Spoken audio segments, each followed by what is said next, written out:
So this chapter, cost management for specific sector,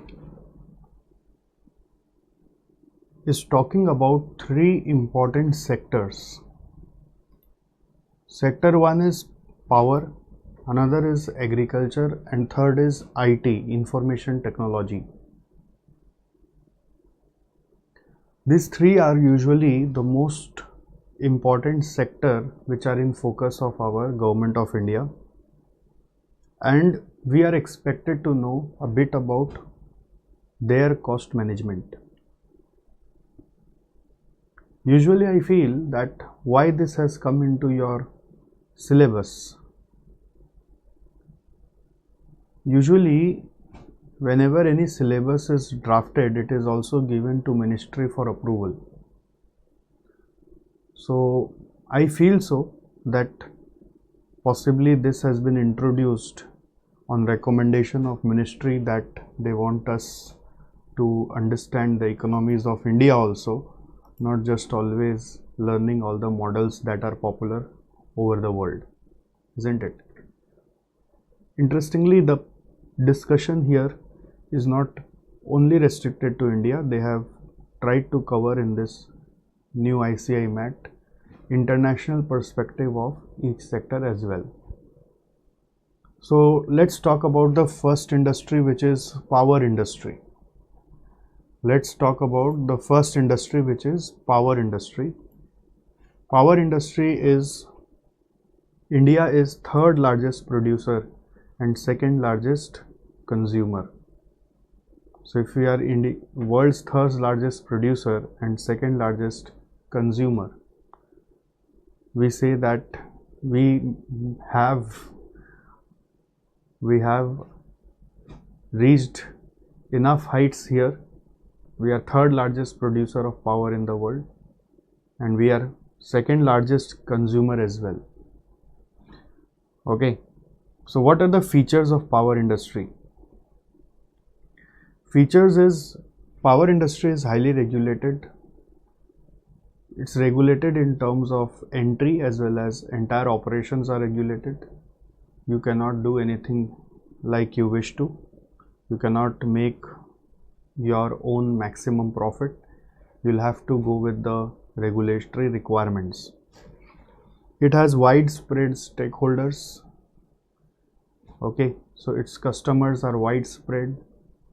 Again, the entire community is its stakeholder. Then government is also stakeholder. All political parties are its stakeholders. All right, so it has widespread stakeholders, which means that there are multiple stakeholders as well as they are spread widely. They are not concentrated on a specific region. Next feature here is, the consumers here are very undisciplined.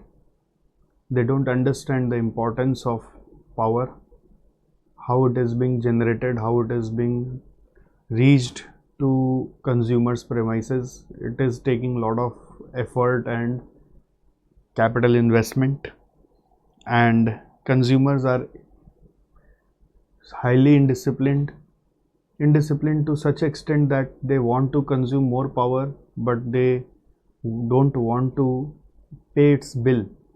So they try to manipulate with the metering of the power. That's the tendency, and of course this is about India only. So they try to manipulate also the metering of the consumption, so that they have to pay lesser bills or no bills. Power industry's infrastructure is very complex, and at the same time they have to ensure continuous power supply. So they have continuous network for distribution so that power supply can be continuous. Demand is ever growing because of invention of new electronic gadgets, equipments. All right, so demand is ever growing. We are all getting dependent on power very much. Moreover, every government has initiative to lit up all the rural areas as well. So demand is ever growing.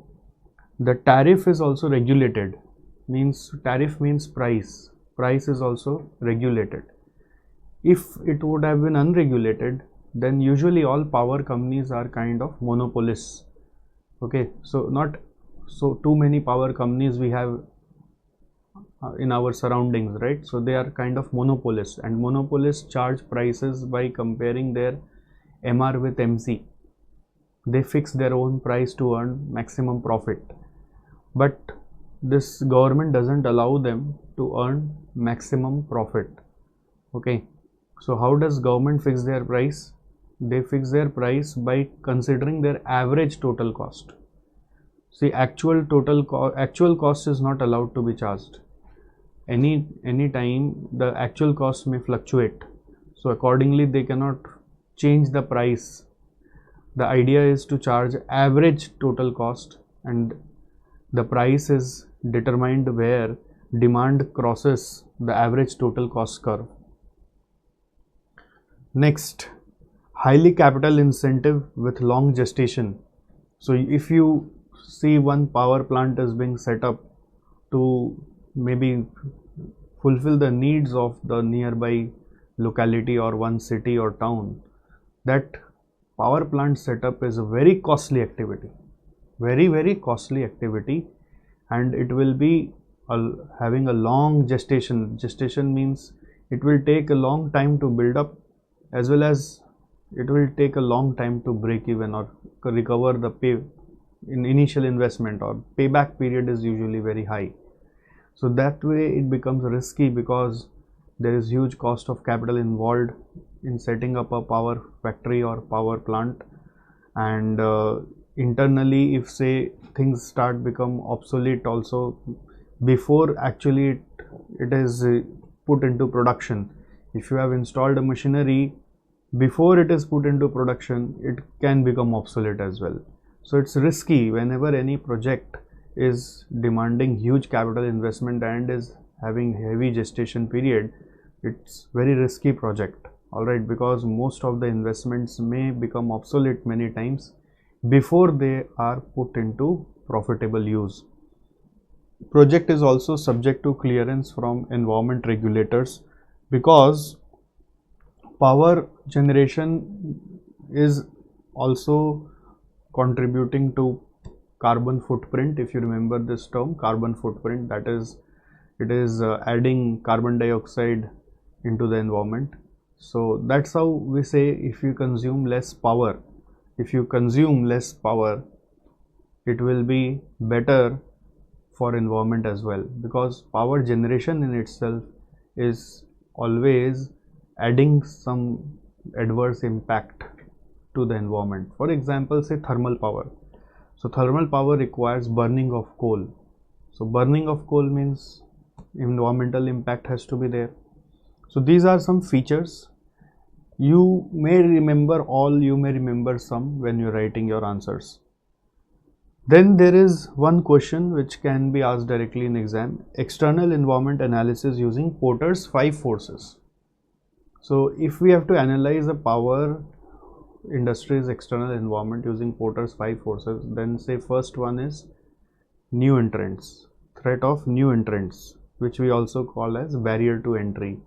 So there is high barrier to entry because entry is completely regulated, and of course high capital investment is required. Then power of consumer is very low here because there is no alternative available.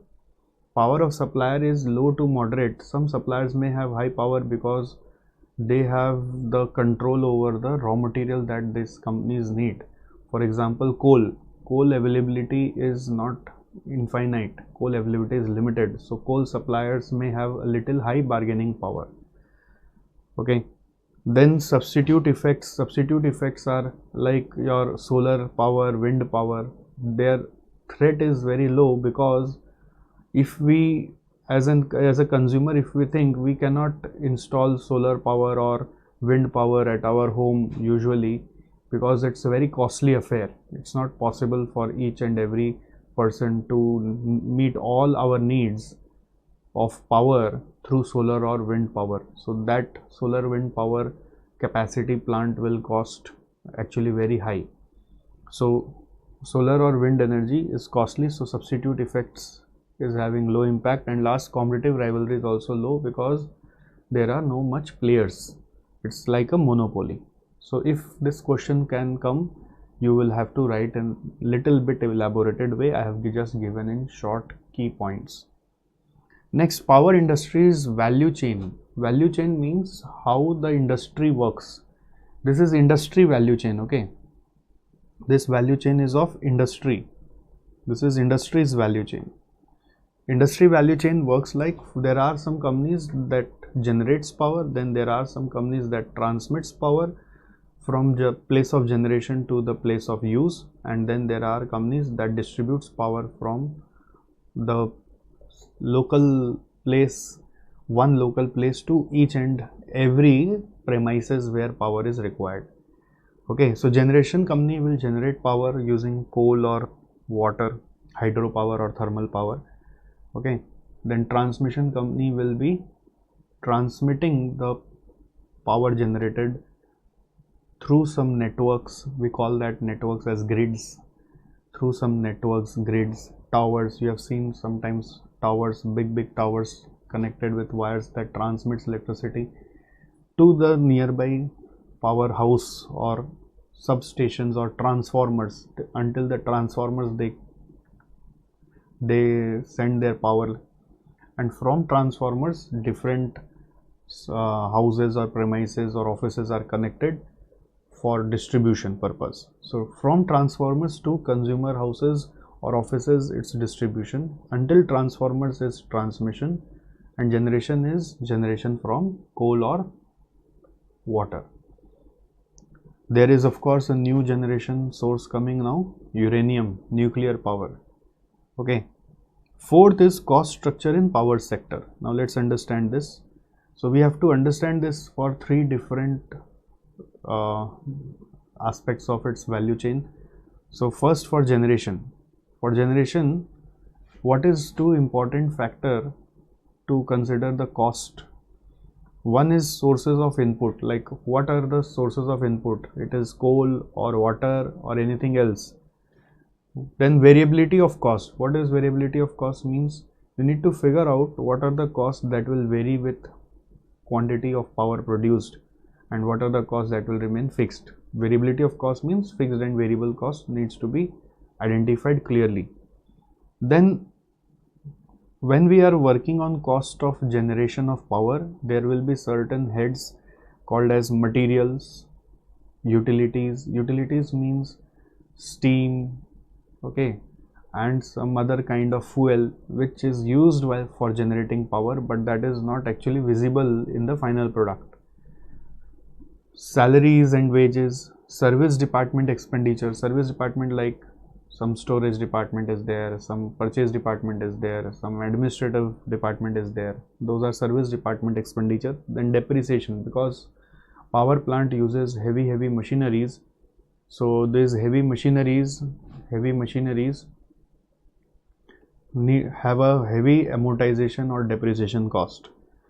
Then this power plants will also maintain some technical details, or we can call them as KPIs or non-financial details, to track their performance, which is installed capacity, plant load factor, plant and forced outage, station heat rate. The cost centers in this generators means the companies that generate power are production centers, utility centers and service centers. There are three centers where we incur cost: production center, utility center and service center. So production centers are having three main departments. Boilers are supposed to boil the water to produce steam. Turbines are basically some wheels that keeps rotating the steam to generate the power. Okay, turbines are like some wheels that keeps rotating to generate power from the steam. And then generators are there. Generators are basically going to use the output of turbines to actually convert them into power. All right, so we are not supposed to get into deep intricacies of how power is generated. You can watch a YouTube video later, any YouTube video, how power is generated in a power plant, so that you can check later on if you have interest. Otherwise, we just need to know the names. Utilities are what? Steam, water, compressed air used in production. And the utility centers will have coal handling plant, demineralization plant, hydrogen generating plant, fuel oil handling plant, ash handling plant. So all these plants are called as utility centers. Utility centers are kind of support centers only. And then there are general services like maintenance department, stores department, testing department.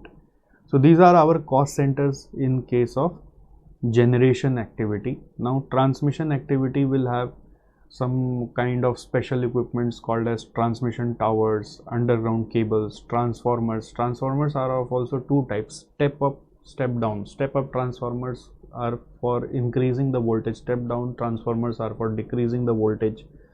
Then there are circuit breakers, then there are insulators. Financials, how they maintain their financial, they have major cost of maintenance of lines and substations, then depreciation of all the equipments that they are having, or the transformers also that they have created, and administration expenses. So you see here there is no material or salaries like that. Here we are saying that the main cost is of maintenance. So main cost is of maintenance, and admin expenses can have salaries or softwares or whatever related cost they incur, they put it under admin expense.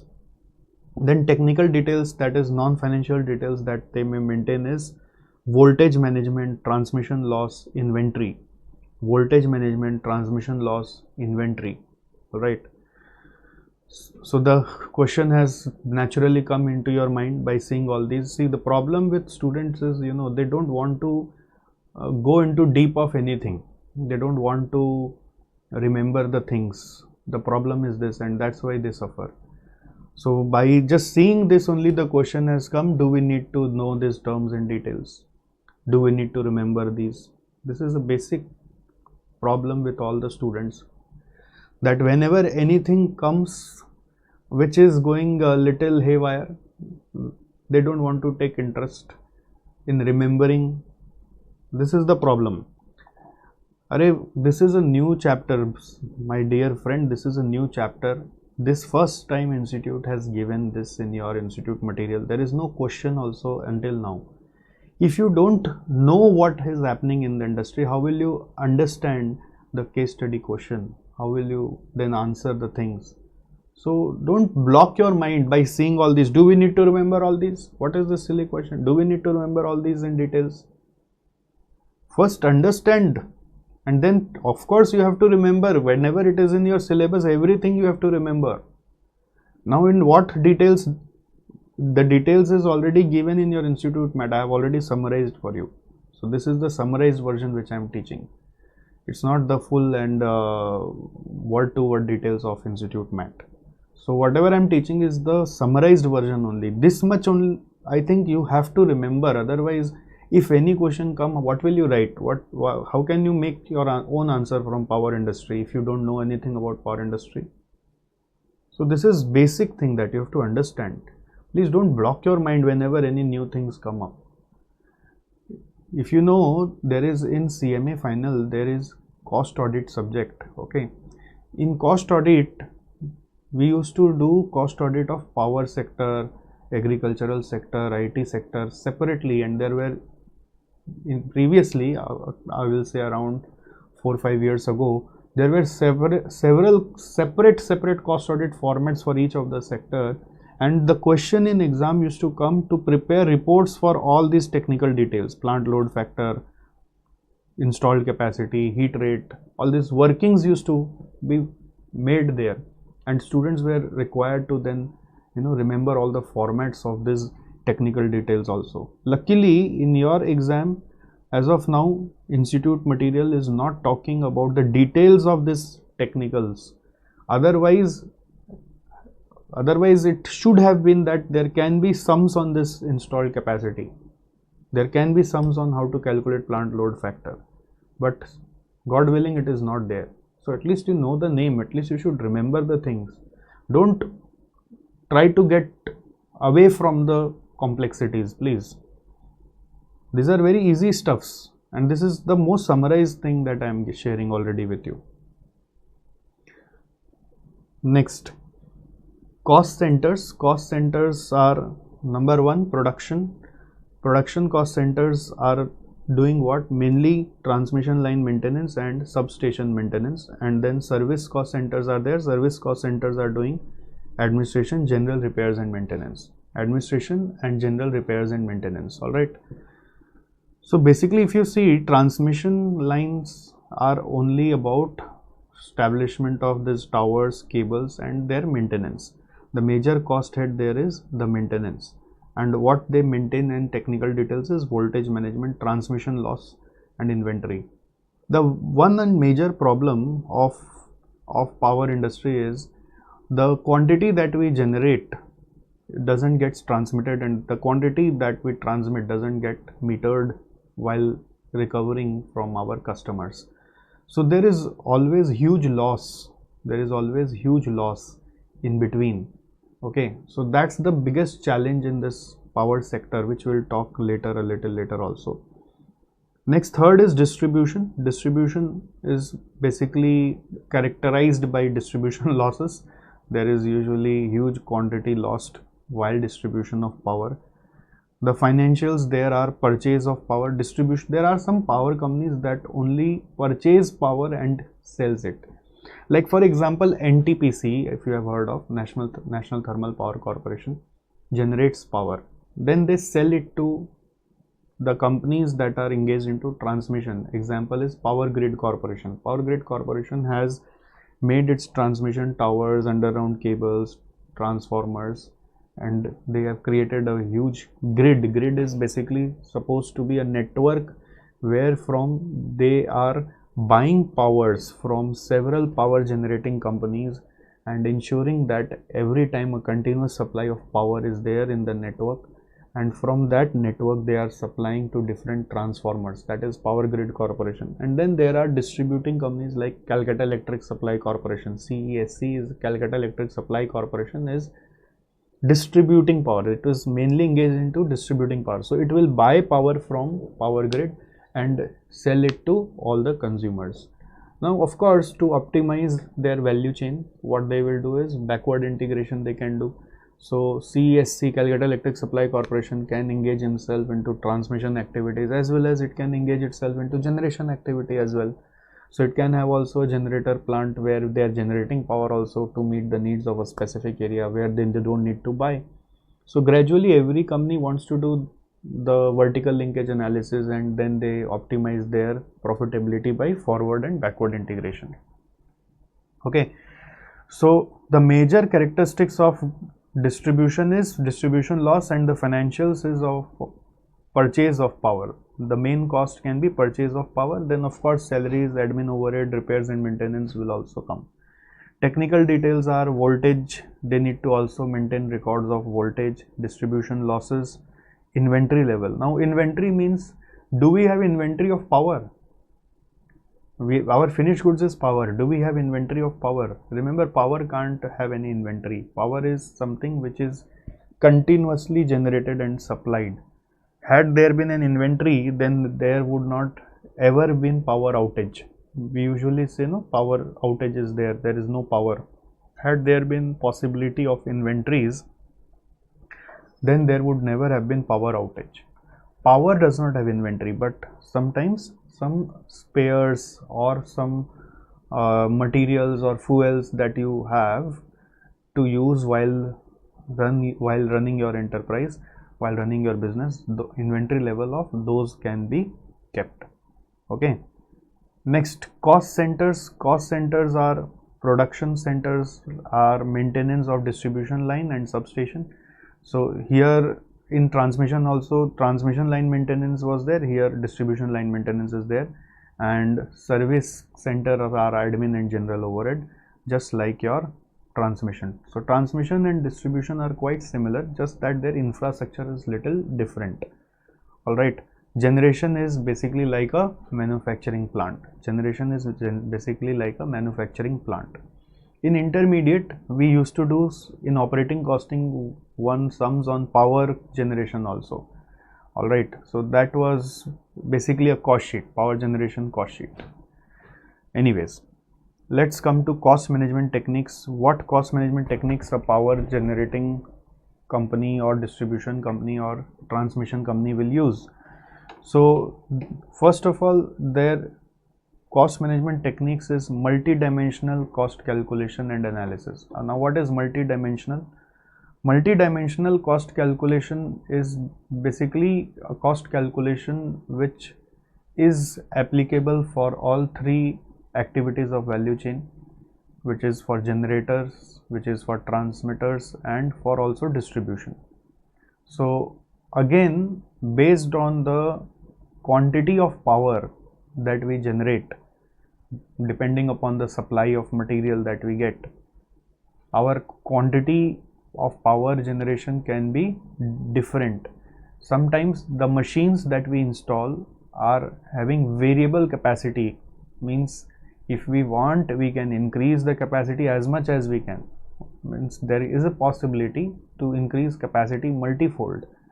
So if that is the possibility with the machineries there, then you should have a costing technique which will be flexible enough to capture all such kind of cost in different scenarios. Okay, so that's how multi-dimensional cost calculation and analysis. Then determining and regulating tariff is also the objective of the cost management technique that you should use. Okay, here one important thing to be remembered is, you see, many times when we are determining the prices, we just consider what is going on in the outside world. What we do is we just consider what is going on in the outside world. We accept the market price, and that market price becomes our price, and then we try to be within that price to sell our products. Okay, but in power industry there is no market price. It's the price that you will fix. It's the price that you will fix, and you cannot fix any price. It has to be a fair price based on your average total cost. So we say entire game here is controlled through your cost. Okay, so cost is very important. Cost management here is very important because the entire pricing structure is dependent on our cost structure. And if we have high cost, we will be charging high price, and that will become unbearable to our consumers. So that will create a lot of problem to government as well. So that's why cost management is very important here. Then of course cost allocation to different cost departments is also required. Identification of distribution and transmission loss has to be done, because this is very crucial in power industry. As you have seen, there is always huge loss. Loss is there because of the infrastructure, as well as loss is there because of undisciplined consumers. They are not honest enough to pay for the powers that they are using. So for that, gap analysis is done. Gap analysis is like variance analysis, like how much should have been the distribution and how much has been actually metered. Okay, so whatever you purchased as a distribution company, you can think whatever quantity you purchased, at least that should be billed at the end during the period. If you have purchased some quantity of power, so your all the consumers should be at least paying for that much, but it will always be seen that they are paying for less. So gap analysis is basically difference between desired and actual. Next, you should also conduct value chain analysis in your organization to identify and eliminate non-value adding activities, so that your cost can be improved. And you can also use TBL, triple bottom line, and full costing. TBL is basically to highlight that power industry, in order to remain sustainable, has to also think about planet and people apart from profit. You remember the three bottom lines: people, planet, and profit. You cannot be focused on profit, because you are a monopolist here. If you may earn a lot of profit, but you won't be allowed to do that because of government regulations. Then there are people and planet. Planet because, why planet? Planet because it's having an environmental impact. Power generation also leads to consumption of natural water or consumption of natural mineral like coal, and then they waste it a lot. to generate the power. So it's of course having environmental impact. So planet is important. People, why? Because they can't just keep generating power, okay, for the motive of earning profit. So they have to take care of the community. They have to ensure that there is enough safety in their all the work that they do, so that there is no harm ever to the society. Okay, so TBL framework and full costing is why full costing? Because since they are not making super normal profit or any additional profit of a fair price, they are only charging fair price. So it's their right to recover all the cost that they incur. It's their right to recover all the costs that they incur. See, normally what other companies do is they may charge their customers initially on the basis of variable cost plus some extra profit that they can charge over the variable cost in the name of contribution, and they can charge selling price to their customers. It can happen. Selling price minus variable cost is equal to contribution. It can happen, and later on, once they capture the market, they will start increasing the price. But power industry is not like that. They will not work like today let us give power at lower cost and then means at lower price, and then once we capture the market we will be increasing the price gradually. That they will never do. They'll never increase the price. They'll try to always decrease the price. That's the requirement there. By decreasing their cost, they have to decrease the price. So full costing is preferred from very beginning. That means you should recover all the costs that you are ever incurring and a little margin on that. Then cost control is very important here. You should use budgeting and standard costing, as pricing is not market led. LED, it's led. Okay, market led. Led means not defined by market, it's defined by you. So budget and standard costing is very useful to keep an eye over your cost. Key risks in this power sector, keeping international perspective in mind. The main risk is environmental impact. It's adding a lot to environment. That's why many countries are now shifting to nuclear powers. Nuclear power is something which is having least environmental impact ever. Okay, but it's at the same time very costly also. It's dependent on a specific raw material, which is uranium, and it is not available everywhere. It is available, it's again, uranium is a natural mineral which is available in specific countries in the world. So that way nuclear power is not becoming very popular, but it is something which will have least environmental impact. The solution of environmental impact is that another solution can be for environmental impact, you will have to educate your consumers that they should not use power unnecessarily. They should not waste power unnecessarily, so that the generation can be controlled. And again, these generating companies are also working with advanced machineries that will consume least quantity of materials to generate more power quantities. Then the risk is highly capital intensive, so it's having long payback. Another risk is future affordability of this power industry is dependent on prices of fossil fuel, cost of wind and solar power, cost of capital. See, since the industry is highly capital intensive, its cost of capital is also involved, and if cost of capital keeps increasing, this industry will have to increase its price, and that will become unaffordable to all its consumers.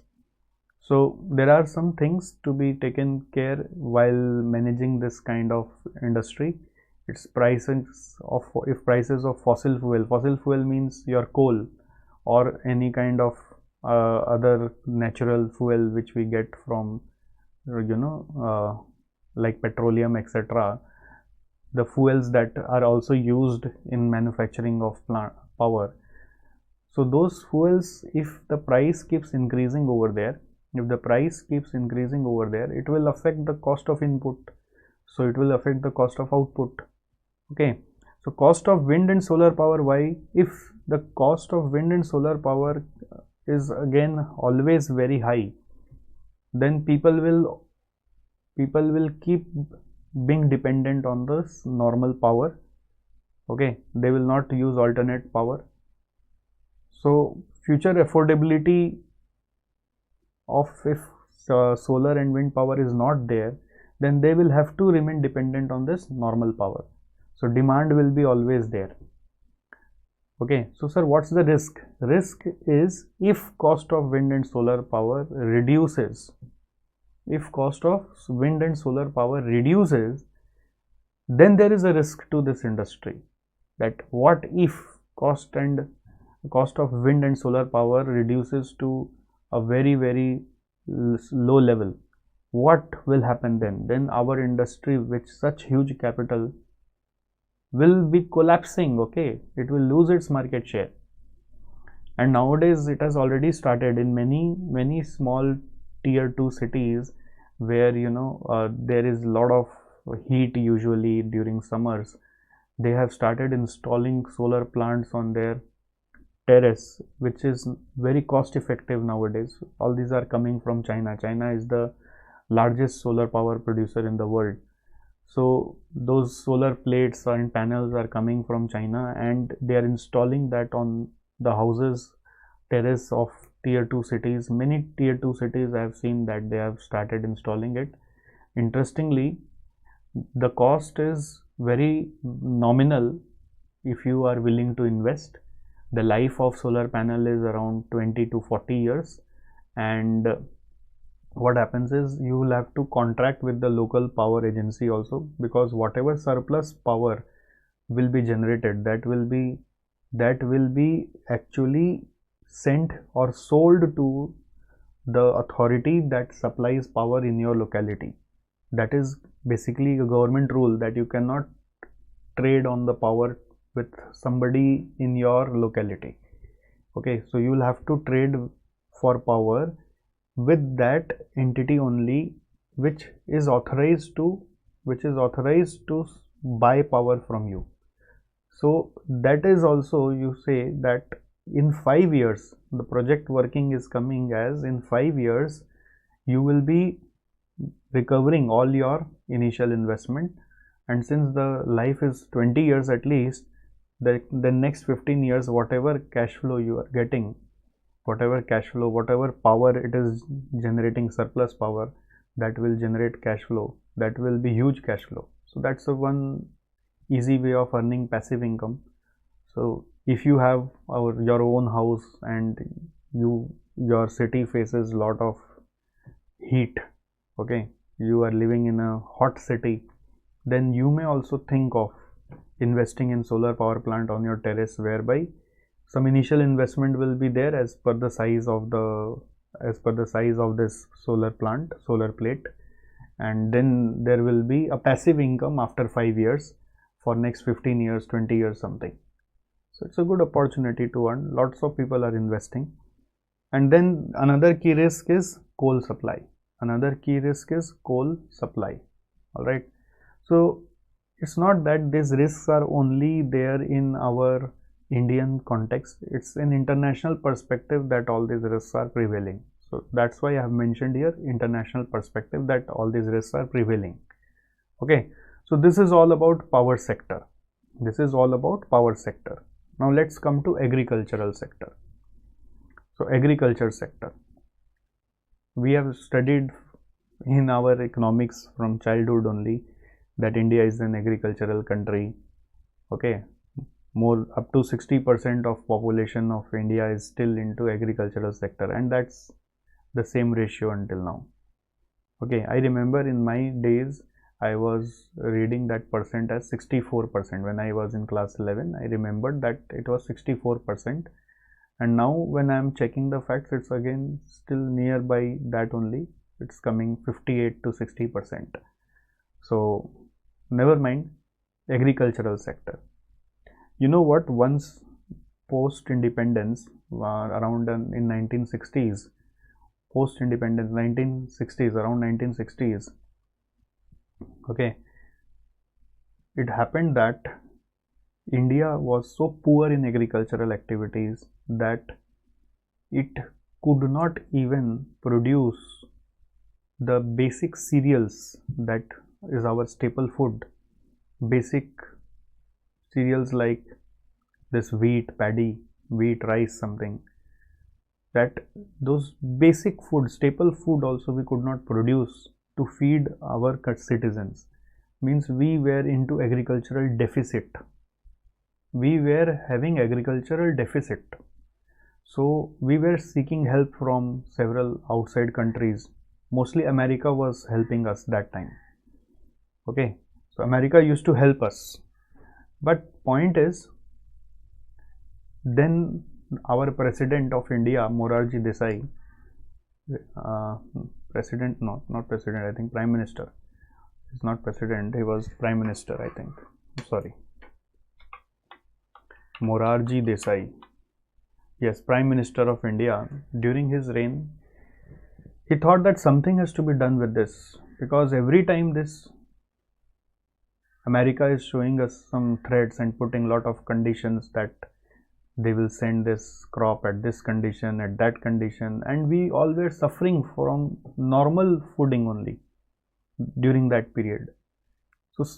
So he formed one committee basically to fight with this problem, and there our one of Indian expert, Mr. Swaminathan, he collaborated with one more scientist from Mexico, and they then together worked to bring some powerful seeds, fertilizers, pesticides, which are basic raw materials or ingredients to grow anything in agricultural sector.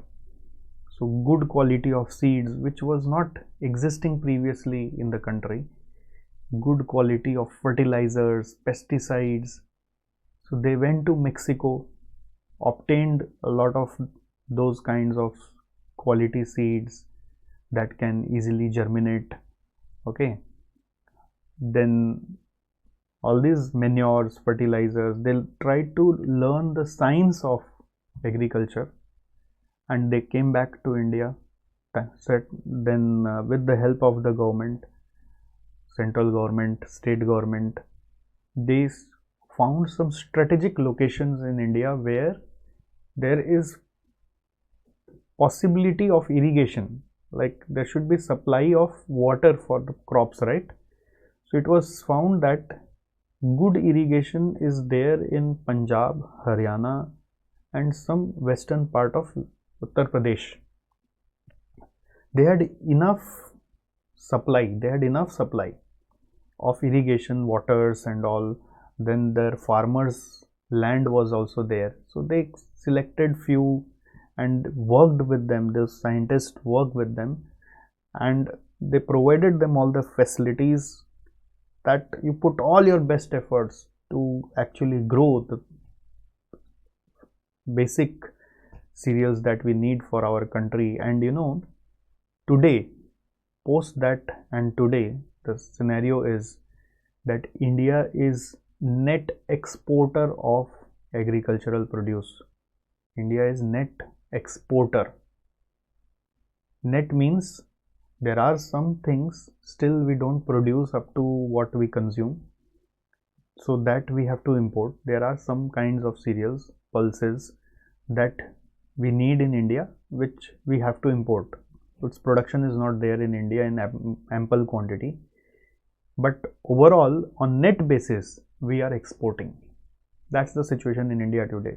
That 1960s 70s time where all these facilities was put up, that phase was called as green revolution. If you want, you can just search about it and read more in Google what is green revolution. See, you should be updated with the current affairs. If you are not, then how will you be respected? You can't be just bookish. You should be knowing about what was happening in our sector when we are reading a sector. Okay, so today is a different scenario, that India is on overall basis, India is a net exporter of agricultural produce. All right, so that was a small focused initiative taken during that period, and things are very different. All right, so let's talk more features. Let's talk more features of agricultural sector. First of all, it's very fragmented. There is no much regulation here. Okay, there is no specific regulator who is defining all the terms and conditions of how to operate, although government is trying to do a lot of stuffs. Okay, sir, we are listening to this farmers bill, farmers protest is going on everywhere. Can you just highlight what is that about? See, farmers bill is a bit about how government wants to come out of the situation which was created during that period of 1970s and 60s in favor of the farmers. During that period, these farmers, were not so much willing also to work for the government. So when those seeds were procured, fertilizers and pesticides were procured, those farmers were very unwilling to produce. They were not willing to work hard. Okay, so what we used to do, government, in order to assure that farmers' effort won't be wasted, government actually gave them assurance or guarantee basically that okay, whatever you will produce, we will buy, and we will buy at some minimum price also, and that minimum price was minimum support price. We will discuss that about that also a little later. Government declared minimum support price as one of the price, and that price was guaranteed to the farmers that you don't worry, whatever you will produce, government will buy. Because ultimately government was facing a lot of problems by negotiating with America. So government declared that time, okay, let us buy from farmers. So farmers were given guarantee that time. So those farmers were continuously producing the same crops again and again. Mostly there were two main crops, wheat and paddy. Okay, in Hindi we say that as gehu and chawal. That's our staple food in India, right? Gehu and chawal, roti and chawal. So this gehu and chawal was produced in huge quantity in this particular belt of Punjab, Haryana and Western Uttar Pradesh. Okay, so it was being produced in huge quantity. The problem with this two specific crop is it consumes lot of water. It consumes lot of water which is lying underneath our soil. We call them as thirsty crops. It consumes lot of water, and it has been warned by several agencies, environment agencies across the world, that if you are continuously producing this two crop in large quantities, it will somehow create natural imbalance in your country. So agricultural produce is also adding to environmental impact. Adverse impact on environment is being created, and moreover the quantity produced was so large now that this wheat and paddy, whatever farmers are growing since that 1970s, that were compulsory sold to government through Food Corporation of India. So now this Food Corporation of India is having such a huge quantity of that particular wheat and paddy that about 1/3 of that gets wasted every year. And these farmers are not trying to grow anything else, because for anything else there is no guarantee. They will have to then struggle to sell them. Okay, but currently wheat and paddy is having guarantee with Food Corporation of India. So they want to grow wheat and paddy. Government is saying that now I am not going to buy anything. I am not going to give you any guarantee. Okay, so this is one of the very important aspect of this farmers bill agitation that is going on, that these farmers are trying that the system should be the way it is, but the government is saying no, you should grow anything else that you want to. Don't be dependent on just wheat and paddy. We have enough wheat and paddy everywhere. All right, so that's the thing, gradually the technology which was initially given to Punjab, Haryana and some western part of Uttar Pradesh, that actually was being shared across the country. So wherever the cultivation of some crops was possible by use of those fertilizer, pesticides and the tricks and techniques of farming, wherever those could could be used in different parts of the country, that all flourished, and that's why we had grown agriculturally also in our economy. But my point is, this is one of the point in farmers bill agitation, and there are many others. Farmers are having some other concerns, and there are some genuine concerns also. It cannot be said that farmers are ingenuine or government is ingenuine.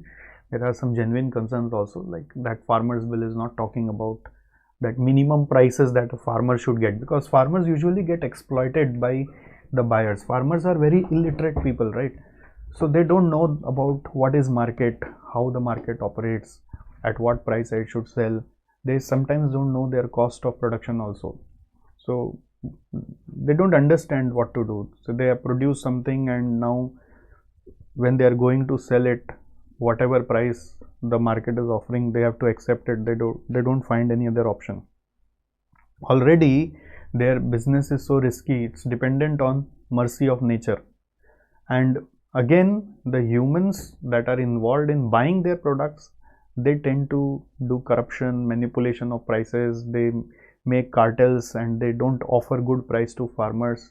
They buy from them at lower price by threatening or by coercion or whatever way, and then they sell to private companies or the consumers at high prices. So that is going on since long years. So this farmer bill is trying to somehow, make farmers more empowered to sell anywhere and whatever way they wish to, at whatever price they wish to. Currently there are, in farmers business, agricultural business, there are some restrictions that farmers can't sell their agricultural produce in any market or in any place where they wish to. They'll have to sell it through some agencies which have been debuted by the government. So that's the rule as at present. So government wants to actually empower these farmers to produce anything and sell anything. Why to have guarantee now? Guarantees era is gone. That time guarantee was required because that was the need of the hour. But why to have guarantee now? Okay. So farmers are saying that, okay, if we are selling to any other place, then people may exploit us more because we are illiterate. So who will guarantee the minimum support price? So government is working upon some aspects. There is no doubt in that. There are some specific matters definitely which are concerned. Another specific matter there in farmers bill is also about that how the disputes will be resolved. So as per this farmers bill, there is nothing mentioning about the legal process, no mention about the legal process of dispute resolution. Okay, so farmers are demanding that at least we should be able to go to court as and when we required. Okay, so that is being considered by the government. There will be some amendments in the bill, that is not to worry. But point is, there is one major concern of environmental impact of buying all the crops by the government, especially wheat and paddy. Okay, by not having different patterns of crop, we are just having in some specific region only and always one specific crop, because those are easy to sell. So farmers are not making anything else, and those crops are consuming lot of water underneath the soil, so that is causing environmental impact. So keeping all that in mind, now if you will read, you will understand this sector better. So fragmented, no regulation, lack of understanding of cost and price, understanding the potential to work collaboratively. So collaborative working is like working with several entities in your value chain so that you can generate a lot of profitability. Imbalance of bargaining power distribution. Farmers are usually very poor in bargaining. The bargaining power usually rests in the hands of the buyers of their produce, who are usually the wholesale buyers. They try to dominate these farmers, and farmers are so illiterate that they don't know what market it is, how to sell, where to go. So Government of India is also trying to bring one online marketplace app where farmers can sell all their produce directly through the app to any buyer they wish to. So in that era, the condition was put that farmers can't sell also to any place they wish to. So they'll have to go to the nearby mandis and all. There only they can sell. And these mandis used to have cartels of the traders over there. So they always dominate these farmers by some way or other way. Okay. So cost structure in case of agriculture is what? There is some process that first you need to know. Cultivation process. If you know the process, then you will understand its cost. So cultivation process is crop selection, land preparation, seed selection, seed sowing. This is basic process of cultivation. Crop selection is stage 1. Which crop? Land preparation. You have to prepare the land as per the requirements of the crop. Okay, which can involve mixing of manure. Then seed selection, seed sowing, irrigation, crop growth, fertilizing and pest control, and lastly it's harvesting. So this is the flow of cultivation. Next, cost of cultivation and production can be classified into two heads. One is actual cost, which is we also call as paid out cost, and another is imputed cost, which is called as opportunity cost. So actual costs are hired labor. Labor now comprises of human labor, animal labor also. Farmers use animal also as labor, and machineries. Then maintenance. Maintenance is required for both animal and machines. Human don't need maintenance cost, right? Input costs. Input costs are like cost of seeds, fertilizers, manures, depreciation, land revenue, rent for leased land. If you have taken land on lease, if you don't have own land, then rent has to be paid for that. Land revenue means tax to be paid to government for land. Next, imputed cost. Imputed costs are like opportunity cost. Opportunity cost of family labor. Usually farmers employ all their family members to work in the farm, so cost of that family labor. Then managerial input of family member. It's like, some family members are not working on the field, they are managing the things. So managerial input of family member, cost of that. Rent of owned land. If land is our own land, then what about the rent of that? And if our fixed capital has been invested, then interest on owned fixed capital. In general, in our costing, we don't consider any kind of imputed cost while calculating the cost, but farm costing is a bit different. So I'll talk about that cost structure now. See, what is followed by our government of India to calculate their cost, that we are going to discuss now. It's purely in Indian context. There is no universal calculation kind of thing. In India, the government has one department called as NACAP, National Agricultural Cost and Price. This department is there. Okay, so this department keeps on understanding the cost structure of agricultural sector, and based on that they announce price, which we call as minimum support price, which a farmer is entitled to. Okay, so what was happening, before Modi government, there were so much of corruption in the market that there was minimum support price right from 1970s. Okay, that 65-70s era. But in spite of having that facility, farmers were not actually getting that because of corruption. Why? Because if you are a farmer, you want to sell to me. Okay, you have brought all the crops in your truck and you have come from long way by hiring those trucks and burning the fuels from your field to this mandi. You've come from there a long way. Now in mandi we have groups of buyers and we all are together, we have united to exploit you. So today when you have come, no one is buying from you. No one is buying. Today there is no market. I don't have any buyer, so why will I buy from you? Go back. Come after 3 days. I don't have any market today. So now you become very disappointed. You have come such a long way. Alright. So What you will do? You don't understand now, and already you are in need of money.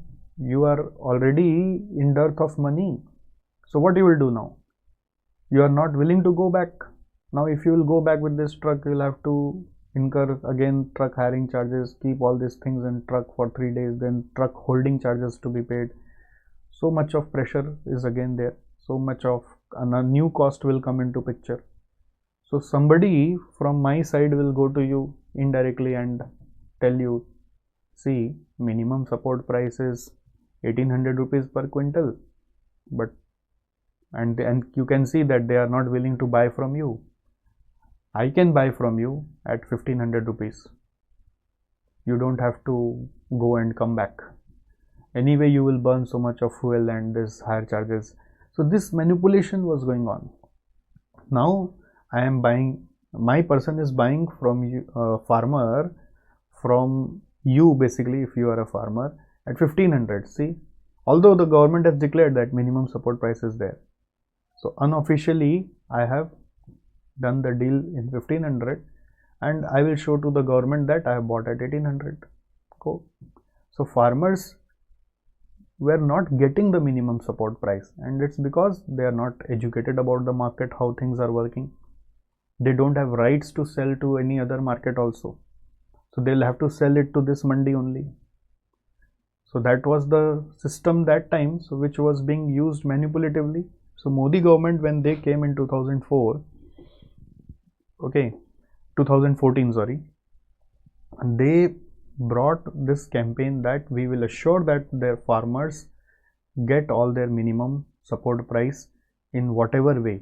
We will try to do all such activities such that farmers are aware of the minimum price and there is no corruption in this mandis which is currently going on. So somehow we understand that through some news and all which keeps coming in Akashvani, we understand that this has been worked upon. The farmers are now also becoming literate about how the trade is supposed to be done, and this farmer bill is somehow related to empowerment of those farmers. But anyway, this minimum support price is being declared by the government by understanding the cost structure in the farming process. It is being declared by the government by understanding the cost structure in the farming process. So this agency which is working for the government, or this government agency which I told you, NACAP, they are working with cost structure in different ways. So they only classified that cost structure is in two heads: paid out cost, imputed cost. So they made possibly some Excel sheet and there they put some values, and the values were named as A2 plus family labor and C2. I will come into more details later. A2 plus family labor and C2. So what is A2? A2 is representing only actual cost. All actual costs that are incurred in farming. All kind of actual costs. This is actual cost. Hired labor, maintenance, input, depreciation, land revenue, rent for lease land, all together becomes actual cost. And A2 plus family labor means if all the family members are working in the agricultural process, then the value of such labor can be determined by comparing that labor with the market rate. Had those labor been hired from the market, then what would have been the price for that? What would have been the charges for that? So that's value of family labor. So A2 plus family labor is basically a revised cost which is including one opportunity cost, value of family labor. And third is C2. C2 is A2 plus family labor plus any other opportunity cost, like which we talked above, any other managerial input, rent of owned land, interest on owned fixed capital. So that is called as C2. So currently, while calculating MSP, the government uses this A2 plus family labor as basis for determining their cost, and that cost is having margin of 50%, and that's MSP.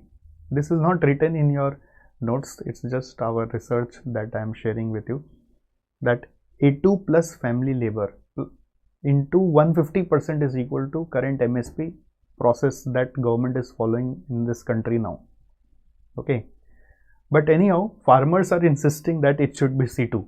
Why it is A2 plus family labor? But government is using C2 as just a benchmark. C2 is just a benchmark that this can be the total cost at max. C2 is just a benchmark cost, but for MSP we are not using C2 as of now. So why do we calculate C2? Just to understand that what can be the maximum cost. Okay, if you read your institute material, there they have elaborated this a bit, that is this A1, A2, before A2 there is A1 also. Okay, and after C2 there is C3 also. Then in between, where is the B1, B2? So there is a breakup called as B1, B2 also. So if you want to know everything in more details, then we are going into this because it's given in our institute material as well. Okay, so first we have A1 and A2, which is equal to actual cost. In your institute material there is a table which is very tough to understand. Okay, if you don't understand it this way, it will be very tough for you to understand. A1 and A2 is actual cost. What is A1, A2? A1, A2 is actual cost. A1, they have created this heading A1 to just indicate that the cost is being calculated for owner cultivator. Owner cultivator means the cultivator or the farmer who is having his own land is called as owner cultivator. And then there is tenant cultivator. Tenant cultivator means he is not having his own land. He will rent the land for the purpose of cultivation. So the cost of owner cultivator is indicated by A1. The cost of tenant cultivator is indicated by A2, which is nothing but A1 plus rent paid in leased land. So now you understand why we have A2 for calculation of MSP in real world. Why we have A2? Say A2 if we are taking, and if the rent cost of leased land is not there, so what's the problem? A2 will be equal to A1. So it's better that we write A2. So A1 is already incorporated in A2. But if you want to classify, A1 is for owner cultivator, A2 is for tenant cultivator. Then we have B1 and B2. So B1, B2 is working for actual cost plus two opportunity costs are included here. Interest on own fixed asset and interest and rent on own land. Interest on own fixed asset and rent on own land. Whereby B1 is equal to A1 plus interest on own fixed asset. This is just, you know, that level by level we are adding one item of cost and taking the total. Like in A1, that is all the actual cost. If I am just adding rent on own fixed assets, it's becoming B1. Okay, that is, it is, you can understand for which cultivator? Owner cultivator, because we are not using A2 here, right? We are not using A2 here. So it is for owner cultivator. You are working a step beyond. A1 plus interest on own fixed asset and B2 is equal to B1 plus rent on owned land, net of land revenue. And if tenant cultivator is there, then B1 will also include then B2 will also include rent on leased land. Owner cultivator and tenant cultivator difference is only one item, which is rent paid in leased land. Okay, so B1 will be equal to what? A1 plus, you see, actual cost is A1. Actual cost is A1 plus interest on own fixed asset plus rent on own land. And if he is a tenant cultivator, then rent on own land will not come. Instead, rent on leased land will come. Okay. Then lastly, it is C1, C2, C3, which is supposed to indicate total cost, which is supposed to include B plus all other imputed cost, which is imputed cost of family labor, imputed cost of managerial input. So they have created some terms like C1. C1 is equal to B1 plus imputed value of family labor. Okay, so what is B1? You know B1. So B1 plus imputed value of family labor is C1. Then C2 is B2 plus imputed value of family labor. So what is B2? B2 is also including rent on owned land. So what is more important is C2, isn't it? So that's why you see we have used C2 here. C2 is considering A2 plus. This summary is the eye opener. Okay, if you will try to figure out what is A1, A2, B1, B2, C1, C2, that is very tough. But this summary is the eye opener of the concepts, that A2 comprises of everything and C2 comprises of everything. So C2 is comprising of your B2, which is rent on owned land also, interest also. B2 is comprising of rent on owned land, interest also, and imputed value of family labor also. Okay, there is something called as C2 star or revised C2, which all this council is trying to figure out that what can be other way to think about farmers cost. It can be C2 plus additional value of human labor based on use of higher of statutory or actual market rate. So human labor that is being used, at what rate that has been considered, statutory rate or actual market rate. So it should be considered at actual market rate and statutory rate, whichever is higher. And then C2, after C2 star it is C3.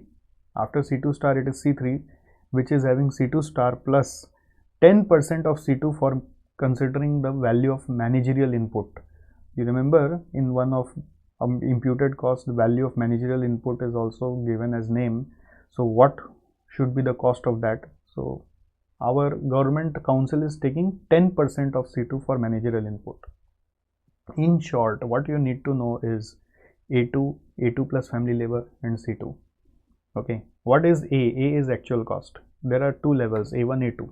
A1 is for owner cultivator, A2 is for tenant cultivator. I think there is no problem with A1, A2. Now, what is B? B series is for actual cost plus two things will come here, interest on owned fixed assets and rent on owned land. So B1 is basically A1 plus interest on owned fixed asset, and B2 is B1 plus rent, and for tenant cultivator it will become B1 plus rent on lease land also, because he doesn't have his own land. Then C series is to indicate the total cost. That means here more opportunity cost will come, which is family labor cost and managerial input cost. And B1, C1 is equal to B1 plus imputed value of family labor, C2 is equal to B2 plus imputed value of family labor. C2 is more important. And then C2 star and C3 has not become popular yet. Government is just trying to figure out what additional cost we can add to understand that this can be the highest cost of production. What additional cost we can add to understand what can be the highest cost of production. See, we are trying to figure out minimum support price, right? So minimum support price has to consider the maximum possible cost so that farmers don't suffer. So what can be the maximum possible cost that is being considered in C3? Although this is not being used by the government at present. What is government using? Government is using A2 plus family labor only. Okay. So for cost management, target costing can be used. Why? Because they have their minimum support price. So farmers would know from before sowing the seed, they will know that the crop that I will produce will have this much minimum support price. That means I will get actually this much price. Usually this is minimum support price, you know, it's not the maximum price. But see the fate of our farmers, that they don't even get this minimum price also. It's not maximum price, it's minimum price. So market has become such that they only get their minimum price. They can't charge anything more than that. And they are also not getting this minimum price also. So anyway, they know this minimum price, so they can figure out what should be their cost. See, these all techniques will be used only not by individual farmers. They don't know the costing aspect only. These techniques would be used by those large scale companies that are engaged in agricultural activities. Like say there is a big tea company that has its own tea plantation. So if this tea company knows minimum support price, for example, so they can work around with this minimum support price as their target price, and then deduct target profit to find their target cost, and then work within target cost. Okay, so By the way, tea does not have any minimum support price. I just gave you an example that there can be any large scale organization that is into agricultural produce only. They have their own land, or they take the land on lease, hire the farmers, so they pay salary or wages to farmers, and they get the production done, harvesting done. So they should know the costing, right? So for knowing the costing, they can follow target costing process. And also activity based costing can be followed for large scale enterprises, because if say in the same land multiple types of crops are grown in different time span, okay, so how the cost would be allocated to different crops. So for that, activity based costing is very useful. Some crops will require more fertilizer, more pesticides, some will require less fertilizer, less pesticides. So based on the effort required to produce a specific crop, we can have activity based costing. Its benefit is it's accurate, it's detailed, it's adjustable. Then tools to measure the performance. This can be used for creating any small question also. There are two ratios that are very popular: benefit cost ratio and productivity ratio. Benefit cost ratio is gross returns by total cost. So gross returns is basically sum of total value of main products and byproducts, and total cost can be C2. Total cost depends, like, okay, it can be A2, it can be A2 plus family labor, it can be C2 or anything else, whichever the company wants to follow, or any other also. It can be B1 also, it can be B2 also, depending upon what company wants to follow. See, what government is following, that is A2 plus family labor for working of minimum support price. But it's not necessary that every company needs to follow that way of costing only. Productivity ratio is basically yield per area of land. So total yield of crop divided by area of land used. So these two are very popular measure. Higher ratio is better. What is MSP? What is MSP? For protection to farmers against the price dip during harvest season, this is the minimum support price, which is usually announced by our government of the country. Okay, and it was started way back in 1965-70s to guarantee our farmers to buy the produce that they are doing with the guidance of the government. What are the determinants of MSP? Cost of production is the main determinant. Then demand and supply. Sometimes if there is no demand and there is huge supply, then MSP will fall. Then price trends of the final product in domestic and international market, intercrop price parity, terms of trade between agricultural and non-agricultural community. Okay, like how this agricultural community will trade with non-agricultural community, that is who are buying their produce for consumption or for further processing. Then what can be the price of what can be the impact of MSP on consumers? So if MSP keeps on increasing, consumers' cost of buying will start increasing, so that won't be beneficial for the country as a whole. And there is obviously a minimum margin criteria in MSP, usually 50% over COP, and currently for MSP we are using A2 plus family labor, A2 plus FL. International perspective is environmental management accounting is required here, because it uses fresh water. 1/3 of food produced is wasted or lost in this country. Costing technique that we should use here is full costing or ABC. In a large scale firm, four major costs are labor cost, production requirements, as in all the facilities that you need for production, machineries and etc. Operation and maintenance. Operation is like operation of the machinery and maintenance of the machineries, and managerial expenses. So it was basically through a research that we got to know that the large scale companies that are involved aggressively into agricultural produce, so their cost sheet is revealing four major cost heads: labor costs, production requirements, as in all the facilities of production, then operation and maintenance, and then managerial expenses. There is a new concept called as contract farming. Contract farming concept is what? An agreement between buyer and the farmers that on all the produce of their land will be bought by the buyer on a specific date at a specific price. That is contract farming.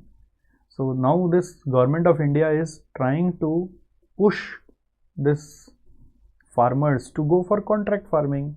Why you depend on me for MSP? You go for contract farming, you will have fixed customer, and we will try to ensure that you get your MSP there in contract farming.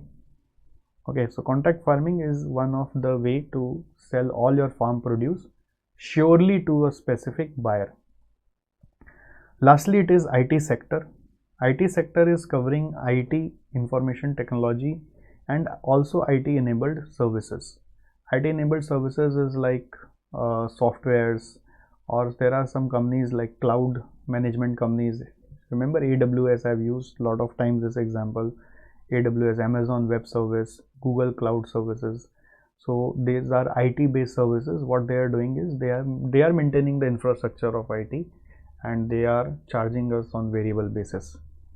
So features of IT sector is they are drivers of change, and then of course they contribute towards growth of economy. Because of IT only e-commerce is possible and e-governance is possible. E-commerce is between B2B means business to business, as well as B2C means business to consumers, and e-governance is between government to business and government to citizen. IT industry has made this world a global village. Like everything is now so connected. Global village means the entire globe seems like a small village. Then technology is very dynamic. Usually it has a short product life cycle. PLC means product life cycle, and it has high R&D cost. Then large portion comes from export. Large portion of technology in India basically is basically exported. Like TCS, you know, this company is having more than 95% of its revenue from export. You know, all these big companies in India is all having its major income from export, and it's a major employer of the economy. There are two main risks in IT sector. One is data security, and another is non-biodegradable waste. Usually that comes in hardwares. Cost structure here is of two parts, hardwares and software. When it's about hardware industry, there is high capex because of high R&D, heavy machineries required, training required to produce those hardwares in the machineries, using the machineries. So you need to have highly skilled employees. So skill also you have to create. For software, high operating expenses because of employee cost, which is usually greater than or equal to 50% of total cost. R&D cost is also there. The major cost is also there in sales, support, and many times the software companies are nowadays relying on third-party applications. They are also buying modules from third parties and integrating that into their own software. Okay, so it's not that everything is built by them from scratch. So they are also subcontracting the module. Okay, so you know Google Maps, all this map drawing, in map there is a drawing, you know, Google has subcontracted all the drawings. There are agencies that are making these drawings, and Google is just integrating it with its technology. Okay, so they also do subcontracting a lot of times. Then employee cost and subcontracting are inversely related, because if you do more subcontracting, your employee cost will reduce. So again, there is some ethical consideration there also, that employee morale has to be kept high if you are subcontracting an operation that you already do at your premises.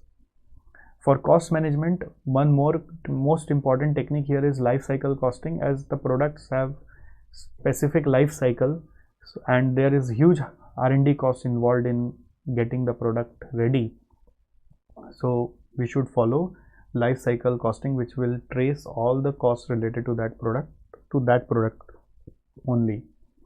Okay, for example, operating system I have used here as an example. Operating system means Windows.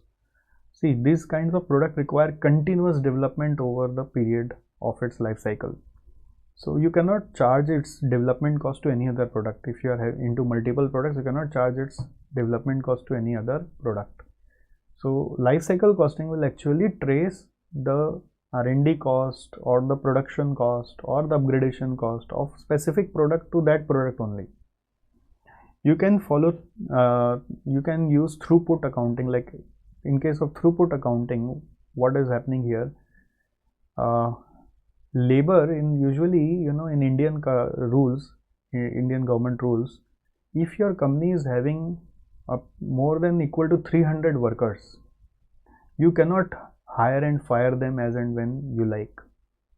So if we are unable to hire and fire as and when we like, that means they are more of now committed cost for us.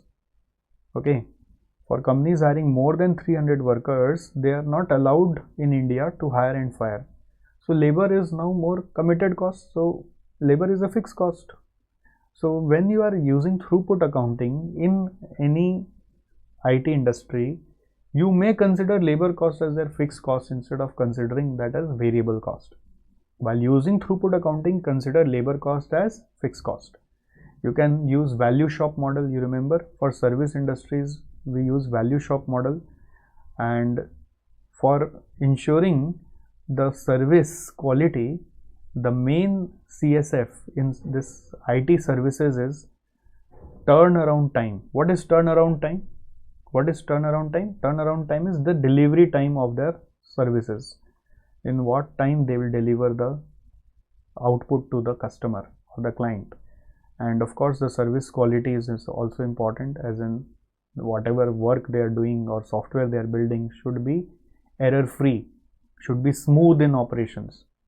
Next, outsourcing and gain sharing can also be done with subcontractors, because they are now a lot of time they are taking help from different subcontractors who are working with them to make specific modules.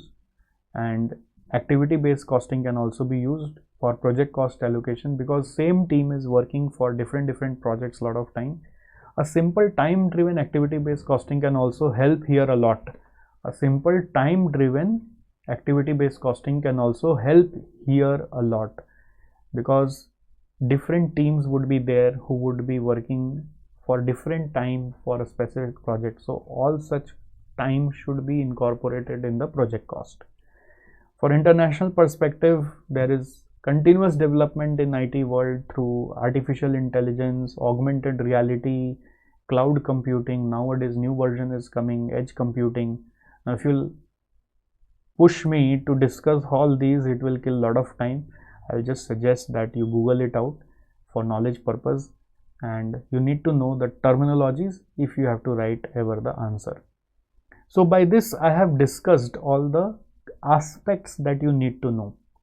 The question still remains, sir, what kind of question can be asked in exam? The question still remains, how much of these we need to remember. So the point is, since it's totally new, we also don't know how much of these you need to remember. I'll just say that you need to remember all. Whatever I have given is a summarized version, and this summarized version has to be remembered, so that whatever comes, you can use something from here to put there. One very easy is this Porter's 5 forces. This can always come directly. And how will the features be asked? I don't know. How will this cost structure question be framed? I don't know. Seriously, there is no idea as of now. Okay, although in our institute MAT, one case study related to nuclear power is there, that I will take up in separate videos separately. I will give that to you later on. And there is one case study in Divya Jadi Booty book, okay, related to farm sector. So that has come recently. I will do that with you now. Let's start. Please come to Divya Jadi Booty book. This one case study has recently come in RTP May 20, not yet asked in exam. It's a general case study. It's not necessarily related to farm sector or the agricultural sector. It's a general case study, that's what I believe. Let's read. Come to DJB book, cost management for specific sector.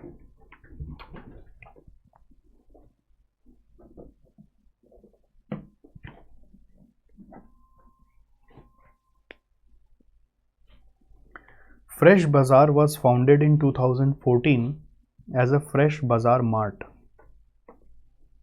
It provides amazing place for fresh organic fruits and vegetables. After launching its operations in November 2014, it grew to about 150 stores within 3 years, majorly in metro cities. So this is about a large scale company, Fresh Bazaar. It has opened 150 stores and they sell fresh organic fruits and vegetables. But soon it found that it did not have the system and infrastructure to support the expansion. Fruits and vegetables as a category of competitive market types, and if you know, just to let you know that MSP is not applicable for fruit, vegetable, flowers. It's only applicable for this basic crops. Okay, only on wheat and paddy government of India guarantees, but for others government of India is just declaring. There are around 23 crops, of which only 2 government guarantees to buy from farmers. Rest 21 government only declares the price, and many state government are not following MSP anymore. Anyways, fruit and vegetable as a category of competitive market types which offer these products at very low margins, while the rental cost and other overheads are very high. Also, staff attrition, poor locations, supply chain issues and infrastructure problems prompted it to shut nearly 45 stores within 2 years of launch. Since then, the company has standardized its operation and increased centralization of its supply chain. Seems like a question of supply chain. Though they provide all types of fresh organic fruits and vegetable under one roof, instead, in local mandis, people have to go from one place to another to buy different fruits and vegetables. Still, they are unable to compete with local vendors. Obvious, this Fresh Bazaar is unable to compete with local vendors. It also faces huge opposition from politically powerful small vendors, farmers and middlemen. Fresh Bazaar had major hurdles in 2016 when it chased out state Uttar Pradesh, Jharkhand, India's most populous region, after protests by small vendors, farmers and intermediaries. That's the major problem. Mr. Kailash, manager of Fresh Bazaar, purchases fruits and vegetables from wholesale mandis. Prices of fruits and vegetables fluctuates in wholesale mandis on daily basis, which is directly depends on the supply of fruits and vegetables by farmers. In addition, supply also depends on transport facilities, rain, political factors, etc. Fresh Bazaar sells these fruits and vegetables at the almost same price as of local vendors in local mandis.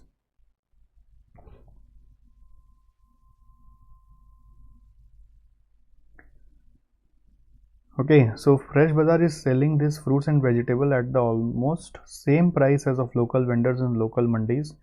Though the quality of local vendor is not as good as Fresh Bazaar, but local public prefer to buy fruits and vegetables from local vendors on roadsides.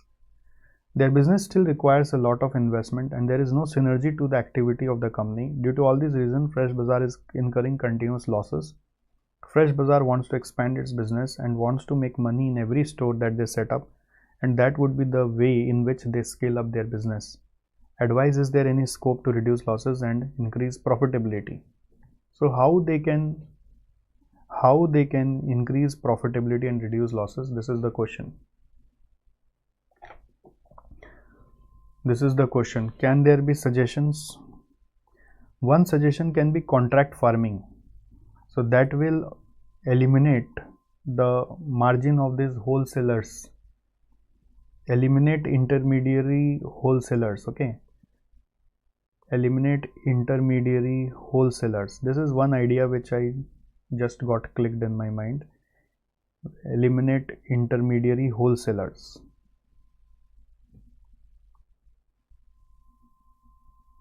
What can be other suggestions?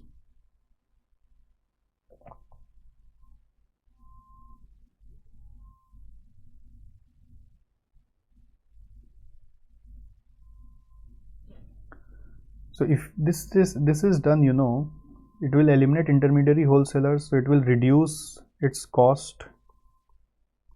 Okay, and then they can reduce their price compared to local mandi, reduce their price compared to local vendors. So that way consumers will have more facility. Consumers will have more facility. Consumers will have a preference to buy from fresh bazaar because you will be giving good quality as well as at lower price.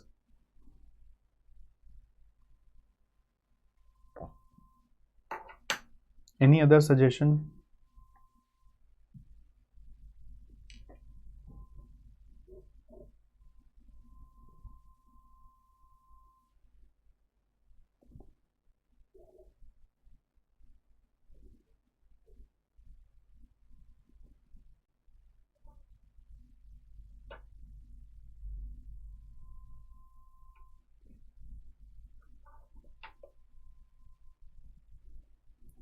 Focus on quality. When you are doing contract farming, do not lose the focus on quality, because if quality is not good, even at low prices or same price also, no one will come. Focus on quality. So for that, educate farmers with whom you are doing contract farming. Work with them, collaborate with them.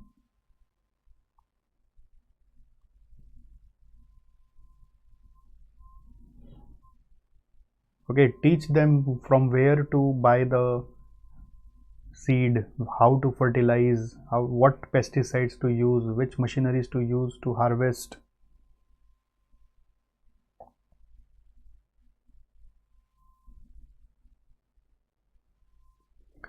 Third, you can talk about use target costing to reduce other operating cost.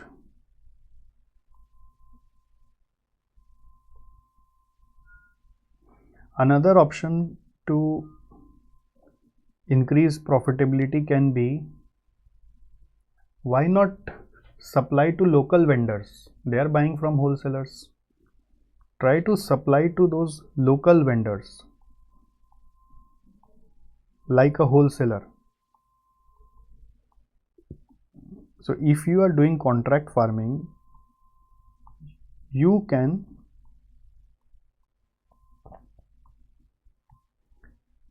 buy from the farmers directly. So farmers are selling to wholesaler mandis.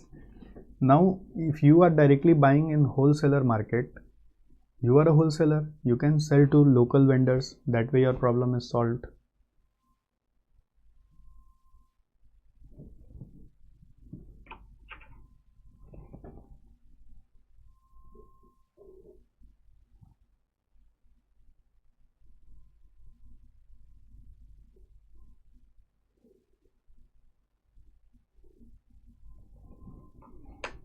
You can read the answer. These are the 4 main points here.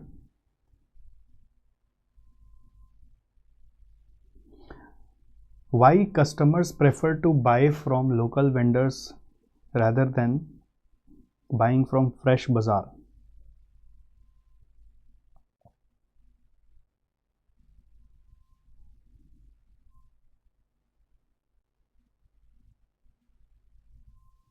Local public prefer to buy fruits and vegetables from local vendors on roadsides. The main reason is Indian mentality, because they can bargain. Correct. This fresh bazaar will sell things at fixed price. So you can put some discount offers so that they feel that there is no need of bargain. You can write more points like there can be online delivery to the customer. Nowadays this big basket and all are growing like that only, right? Grofers, big basket. Online delivery facility can be created. This JioMart, what they are trying to do, just the same business only.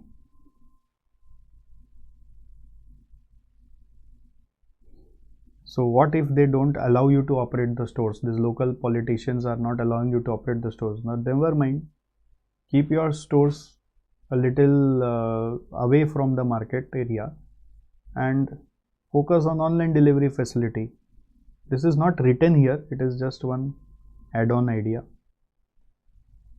Because the bargaining power of buyer is more from local vendor while Fresh Bazaar sells at fixed price. That's why customers prefer to buy from local vendors even though they are not giving quality. So Fresh Bazaar should reduce their losses by analyzing various segments of value chain, attempt to integrate all segments and try to remove all the intermediaries involved, contract farming,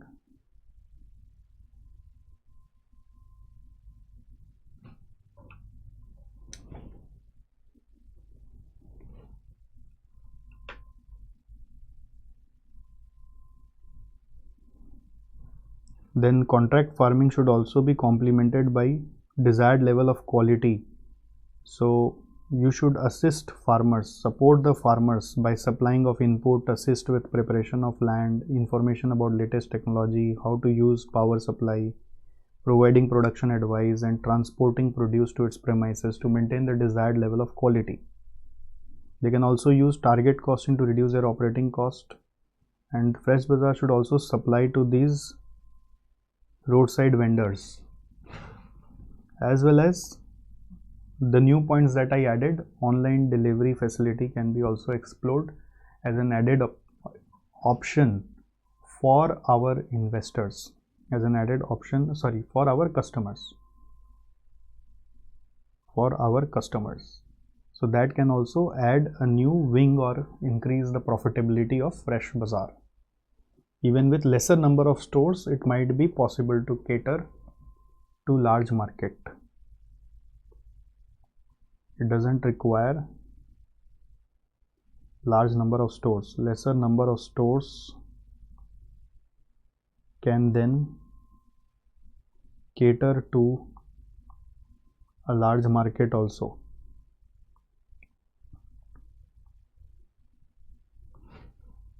Okay. So this is the only case study that we had for agricultural sector.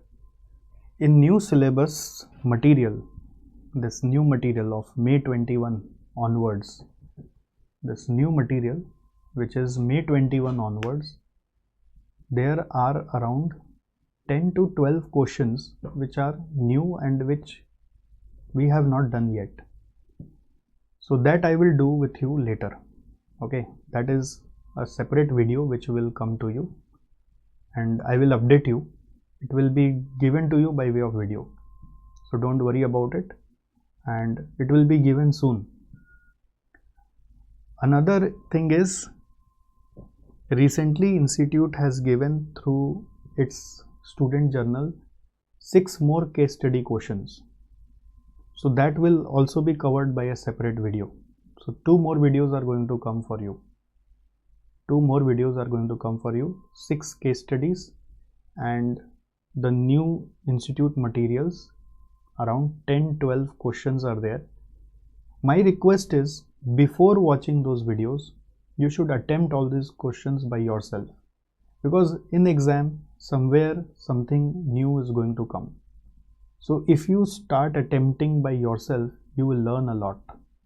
If you just listen to the question and the answer all from me, or if you just read both question and answer, you will not learn, you will not be able to get rid of your fear. Okay,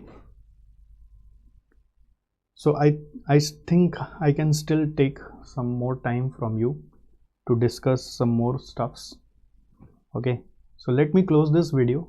Let's join in the next video.